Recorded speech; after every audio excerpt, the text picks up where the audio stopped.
Election commission نے 2018 سے 2023 تک مرد و خواتین ووٹرز کا موازنہ ڈیٹا جاری کر دیا۔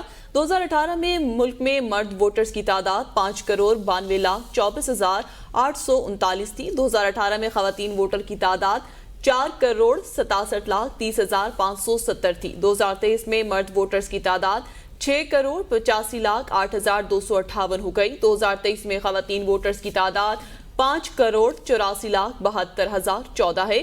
2018 میں بلوچستان میں مرد ووٹرز کی تعداد 24,86,253، خواتین ووٹرز کی تعداد 18,13,241 تھی۔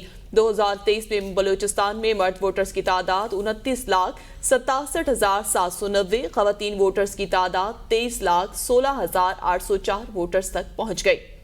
2018 میں خیبر پختونخوا میں مرد ووٹرز کی تعداد 87,04,628 تھی، خواتین ووٹرز کی تعداد 66,09,541 تھی۔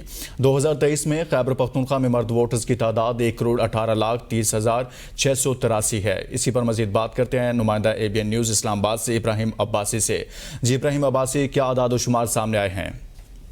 جی بالکل، الیکشن کمیشن نے 2018 سے 2023 تک کا جو صوبہ وار ڈیٹا تھا، ووٹر لسٹ تھا، اس کا جو موازنہ جو ہے وہ جاری کر دیا گیا ہے۔ 25 جولائی 2023 کے ڈیٹے کے مطابق جو ہے وہ ووٹر کی تعداد 12,69,80,272 تک جو ہے وہ جا پہنچی ہے، جبکہ 2018 میں ملک میں ووٹر کی تعداد 10,59,55,409 تھی۔ دوسری جانب اگر ہم بات کریں 2018 میں اسلام آباد میں ووٹر کی تعداد جو تھی 7,65,447 تھی، جبکہ 2023 میں آج جو ہے وہ ووٹر کی تعداد اس میں اضافہ دیکھنے کو ملا ہے اور اس کی تعداد 10,41,000 تک جا پہنچی ہے۔ دوسرے اگر پنجاب کی بات کریں تو پنجاب کے اندر 2023 میں جو ہے وہ اس وقت 7,23,23,582 ووٹرز ہیں اور 2018 میں ان کی تعداد جو ہے وہ 4,06,72,771 تھی۔ سندھ کی اگر ہم بات کریں تو سندھ کے اندر جو ہے وہ اس وقت 2023 میں 2 کروڑ سے زائد ووٹرز ہیں اور 2018 میں ان کی تعداد 2,23,00,000 سے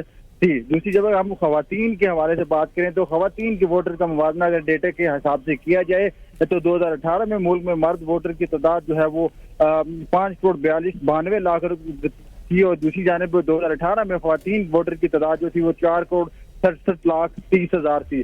2023 میں جو ہے مرد ووٹر کی تعداد 6,85,08,258 ہے۔ دوسری جانب خواتین ووٹر کی تعداد اور مرد ووٹر کی تعداد میں جس طرح اضافہ ہوا ہے، اس طریقے سے جو الیکشن کمیشن کا جو ڈیٹا آیا ہے اس کے مطابق اگر ہم دیکھیں جو دوسری جو جنگ ووٹر کی تعداد ہے ان میں بھی خاصا اضافہ دیکھنے کو مل رہا ہے۔ جی ابراہیم عباسی، مزید بتائیے گا کہ عام انتخابات سے متعلق سیاسی جماعتوں سے مشاورت کا عمل جاری ہے اور اسی حوالے سے کہا جا رہا ہے کہ ایم کا جو وفد ہے آج الیکشن کمیشن جائے گا؟ جی بالکل، الیکشن کمیشن کے ساتھ جو ہے مختلف سیاسی جماعتوں کے وفود کا جو ہے وہ مشاورت کا عمل جاری ہے۔ ان کے ساتھ اسی سلسلے میں آج MQM کا جو وفد ہے فاروق ستار کی قیادت میں وہ آج الیکشن کمیشن کا دورہ کرے گا۔ الیکشن کمیشن کے چیف الیکشن کمشنر اور دیگر جو ممبران ہیں ان سے ملاقات کرے گا اور الیکشن کے حوالے سے امور ہیں ان کے ساتھ مشاورت کرے گا اور اپنے جو تحفظات ہیں ان سے آگاہ کرے گا۔ جی بہت شکریہ ابراہیم عباسی آگاہ کرنے کے لیے۔